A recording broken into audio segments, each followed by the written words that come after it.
Arkamda gördüğüm ağaç kuş yuvaları şimdi ortaya çıktı. Neden? Çünkü yapraklar dökülmeden kuşlar görünmüyordu. Yapraklar döküldü, kuşlar göründü. Yuvalar göründü.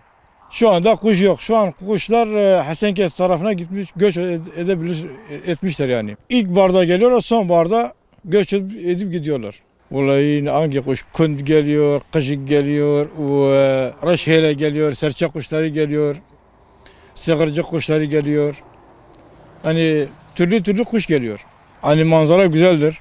Arkamda gördüğüm manzara hani bir yerde bulamıyorum yani var. Güzeldir, çok güzel. Yeni Pınar köyüdür burası.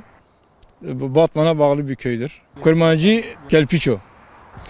Pişta kul piştminun binin dare helina çivikaya.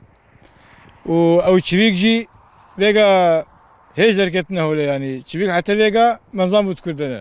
Nava daradene ku bu payız. Bu çile helina harekete huya bu yani. Perveşan helina te huyan.